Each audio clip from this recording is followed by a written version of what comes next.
Hi, friends. Father Scott again. When most Catholics are baptized, it happens when we are infants. And so we've never really experienced a time when we were not part of the church, when we weren't learning about Jesus and the gospel. And so that gospel might become kind of commonplace to us, something that we don't think a lot about.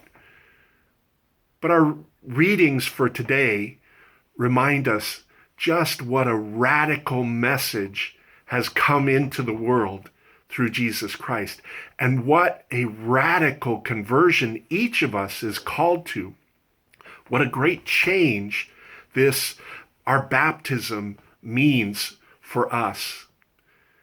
We have been baptized into a whole new way of life that is often at odds with the way the world works.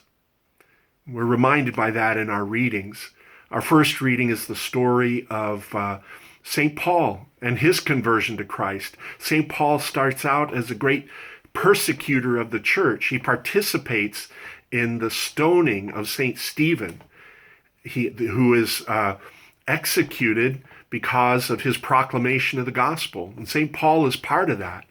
And then he gets permission from the leaders in Jerusalem to go to the city of Damascus and arrest Christian believers. But on his way, something happens that radically changes Paul's life forever.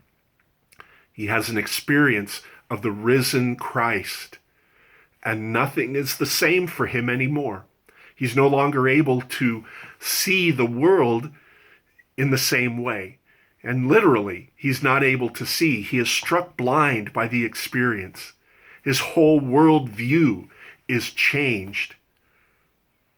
And it's only through the miraculous healing that he receives at the hands of Ananias that he begins to see again and to see the world in a whole new way.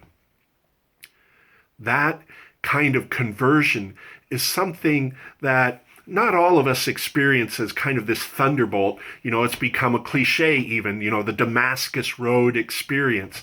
It's a cliche for any kind of momentous change in one's outlook and one's perspective on life. Not all of us have that immediate and instantaneous experience of conversion, but each of us is called to be converted and to realize just what a different kind of life we are called to. And it doesn't happen just one time. We're called to be continually converted, continually reminded of just how wonderful a gift we have been given through our baptism into Jesus Christ, and what a great difference it makes in how we are to live our lives.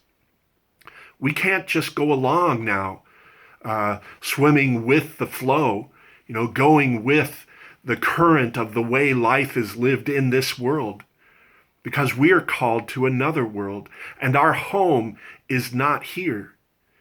Our home is heaven, and the life of heaven is something that we are called to be living right now as a witness to the world of the possibility of a different way of being, a possibility of a kind of life that's not centered on just material things, just making ourselves comfortable here, just watching out for myself. We're called to a life of communion. First, communion with God, and through Jesus Christ, communion with each other at a deeper level than we might have ever thought possible. The depth of that communion that we have with God is expressed in our gospel reading for today, where Jesus says, "Unless you eat my flesh and drink my blood, you have no part in me."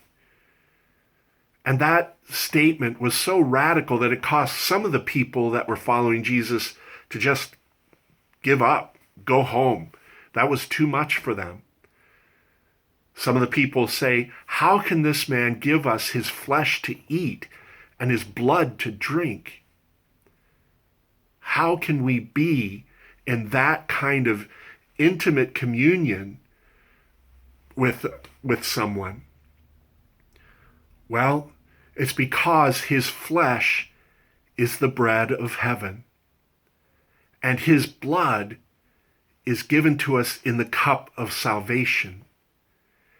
Our participation in his flesh and blood brings us into a spiritual communion with him that is unlike anything else that we will experience in this life. And it's unlike anything that we can explain. It is a communion that is beyond words and beyond understanding. But that's his promise to us. That's his gift to us.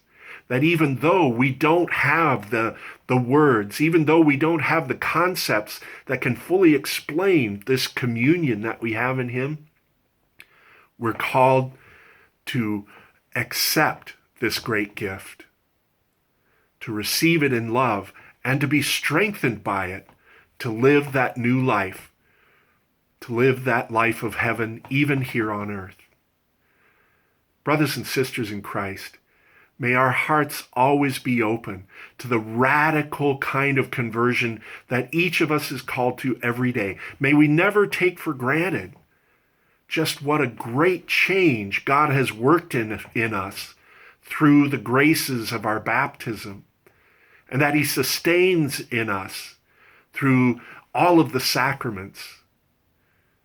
May we always be living in perpetual wonder and joy and gratitude for the great gift that God gives to us, the gift of himself. May we never take that for granted. May we always be being converted into a deeper understanding of what that means and into a greater commitment to share these gifts with others. God bless you.